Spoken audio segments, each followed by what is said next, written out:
কবি তো আমাদের চিরন্তন, পৃথিবী সূর্য তারা ফুটবে ততদিন কবি আমাদের হৃদয়ে জাগরুক ভাবে থাকবে।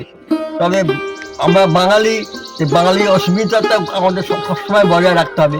আমি আমার আশীর্বাদ জানাচ্ছি সকলেই যেন এই বাঙালিত্ব যেন বজায় থাকে। পন্থা অবলম্বন করেছে এটা এই যে তারা ভালো পড়াশোনা হচ্ছে।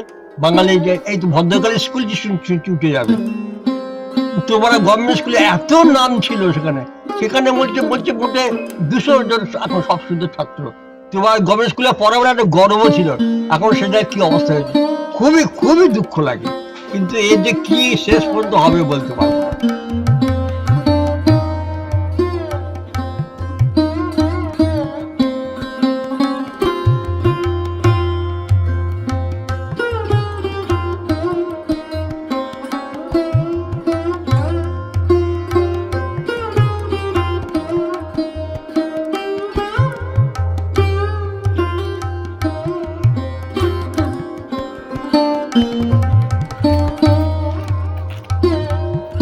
বাবা, আমাদের তো ক্ষুদ্র প্রয়াস, কাজেই আমরা যতটুকু সাধ্য পারি। আমি যখন বৃদ্ধ মানুষ, আমার 92 বছর বয়স, কাজেই আমরা যতটুকু সাহায্য আমি পারি। কবি তো আমাদের চিরন্তন, কোনোদিন যতদিন পৃথিবী সূর্য তারা ফুটবে ততদিন কবি আমাদের হৃদয়ে জাগরুক ভাবে থাকবে। আমরা ওনাকে কোনোদিন ভুলতে পারবো না।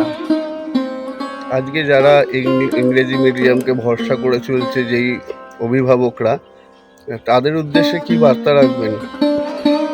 তারা জানি না কেন এইরকম পন্থা গ্রহণ করলো।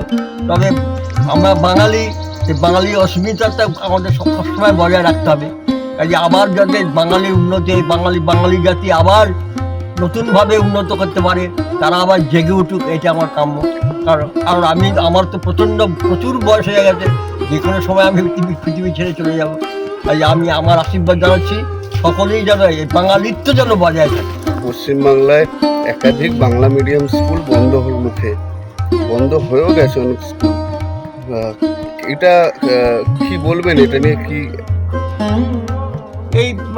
এটার ভুল পন্থা অবলম্বন করেছে এটা এই যে তারা ভালো পড়াশোনা হচ্ছে না এখন। বাঙালি যে এই তো ভদ্রকালী স্কুল যে উঠে যাবে, উত্তরপাড়া গভর্নমেন্ট স্কুলে এত নাম ছিল সেখানে বলছে মোটে 200 জন এখন সব শুদ্ধ ছাত্র। খুবই দুঃখ লাগে। আমার ভাইপো উত্তরপাড়া স্কুল, গভর্নমেন্ট স্কুল, তখন একটা গর্ব ছিল। উত্তরপাড়া গভর্নমেন্ট স্কুলে পড়াবার একটা গর্ব ছিল, এখন সেটা কি অবস্থা হয়েছে, খুবই দুঃখ লাগে। কিন্তু এর যে কি শেষ পর্যন্ত হবে বলতে পারবো না। কি করবো?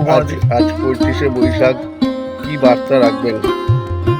সকলের সব এই আমার যেন বাঙালিরা তার পুরনো মহিমা ফিরে পাক এবং আমাদের এই পশ্চিমবঙ্গে যেন সর্বধর্মে উন্নত হয়, এবং সকলের মঙ্গল কামনা করি।